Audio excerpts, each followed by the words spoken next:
Apologies for that. So this is the back. 713. To be honest with you, I'm not entirely sure, but it is a 3rd Marine Division Diamond Mark. I know more about 4th Marine Division marked stuff. So this was on Iwo Jima for sure. You can see it's so fucking cool. This definitely has some black ash from Iwo. So this is one of my favorite pieces. Same thing with the back. Robert P. Moyer.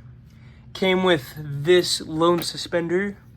Obviously, I can't have a lone suspender, so I somehow managed to get a one off eBay. This one was unissued. But yeah, if you go and if you look on Iwo Jima landing footage, sometimes guys wouldn't have shelter half straps, so they would actually use yarn. This is the only surviving example that I know of this, because I've seen videos of Iwo of guys using these, and obviously these wouldn't have been used very much longer after that. So this is the only example that I know of that actually is survived today. So just to go over the shelter half, this is a 42 dated shelter half. It has good colors. Manufacturers, they would mix and match fabric and stuff like that. So this side is really good solid, but if you look in the middle, it's like a really ugly, like this is really good solid colors. The middle is completely faded and disgusting, and it smells like shit. Same thing with the poncho. This is a 45 dated poncho. It smells like absolute ass. These are just assorted shelter half straps. And then I have a shit ton of depot. These were really hard to find. This is actually reproduction. I got scammed off this.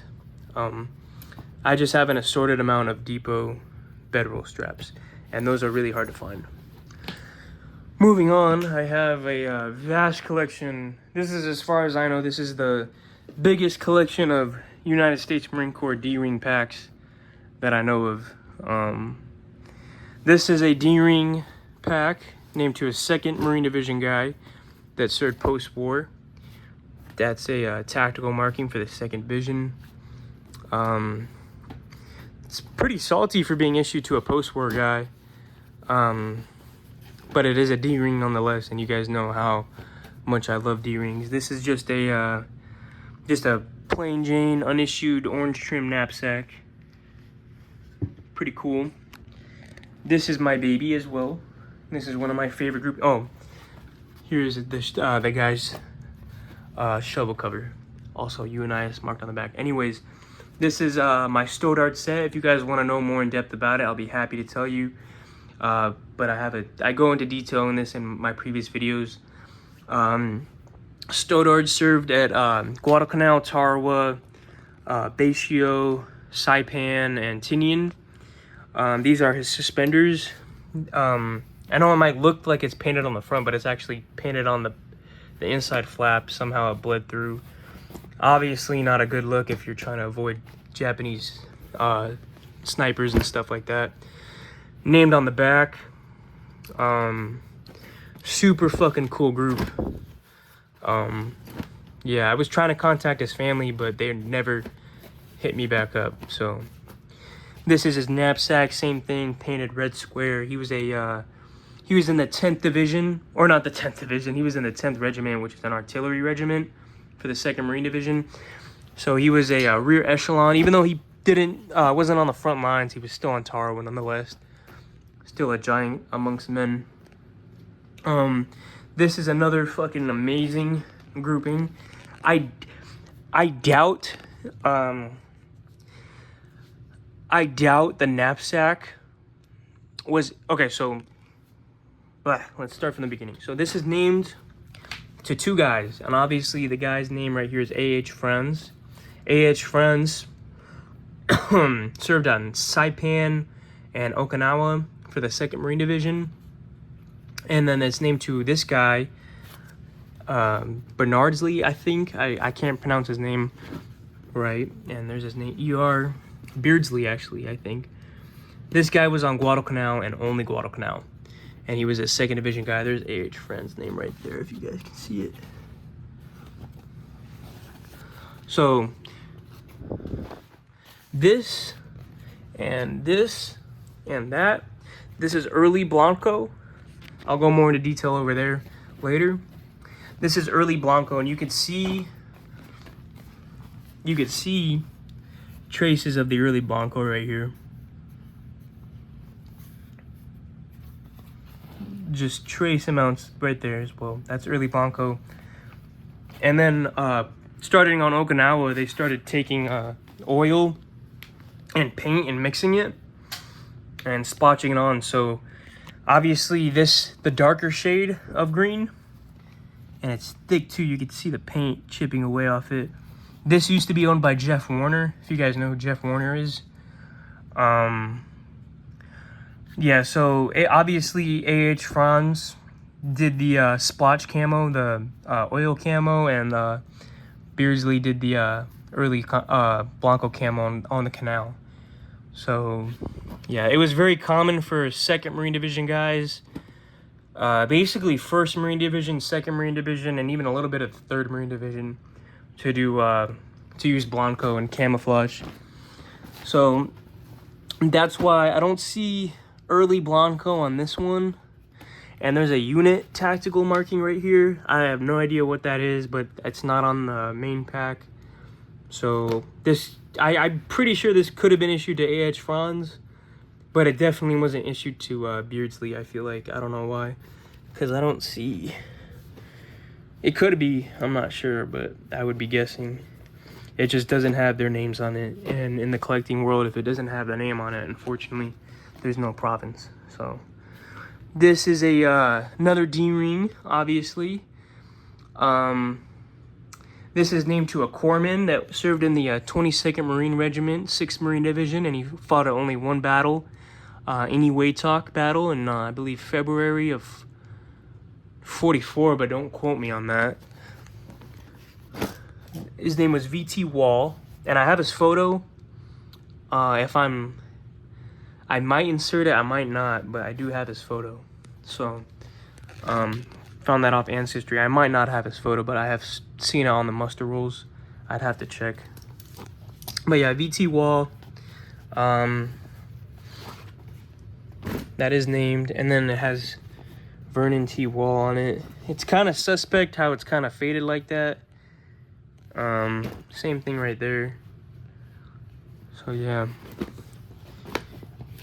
Another pack grouping. Obviously, you guys can tell I love my 782 packs. I love them. This is, and when you usually see unissued D-rings, they're usually the orange trim variation like this and that. This is the only known example out there of an unissued orange trim or early variation D-ring, and obviously this is the earliest variation D-ring I have, and it would have looked like this. This would have looked like that.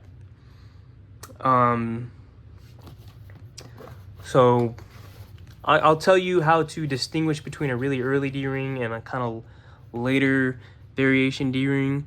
But this obviously all D-rings are early, but there's obviously great variations between them.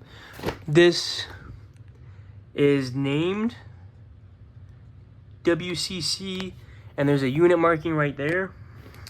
But I was talking to some expert the guy that I bought this off of. He is a very prominent guy in the collecting world. Believes that this stands for Western Costume Company, and honestly, that kind of makes sense. Because they did buy up a lot of these, or a lot of Marine Corps items to use in movie props and stuff like that in the 50s and 60s. So this is the only known example out there of a mint condition D-ring, like an early variation D-ring. Usually when you see them, unissued packs, they're always going to be the orange trim variation ones. This is another camouflage Blanco D-ring. There's a unit on there, C-23. Could be C Company 23rd Marines, but 23rd Marine Regiment was in the 4th Marine Division. and 4th Marine Division really didn't use Blanco. It's not named or anything, unfortunately, but still a fucking cool pack nonetheless. It's actually in really good shape. It has a lot of good solid colors on it, believe it or not. So cool pack. And then this one is named to a 6th Marine 6th Marine Regiment, which would have been the 2nd Marine Division. Jay Wright fought on Guadalcanal. And this is what I was trying to tell you. I used to have a pair, if you go back, I used to have a pair of really early flat buckle suspenders. And obviously here's the later version curved ones. And I showed you the early flat buckle ones over there. They were kind of wide, like these. This is like a wide version of that. Kind of fatter. And if you compare that to this, these are much skinnier and smaller. So this one came first. This is the earliest variation of them. And if you go, there is a variation of pack that was made before the D-ring. No example survives today. The only known example is the knapsack that one of my friends has. That is the only known example out there of it, known to man.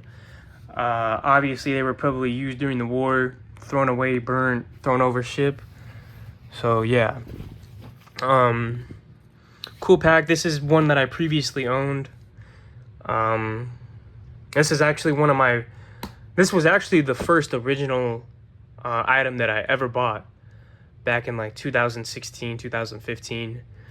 And yeah, so definitely one of my favorite pieces.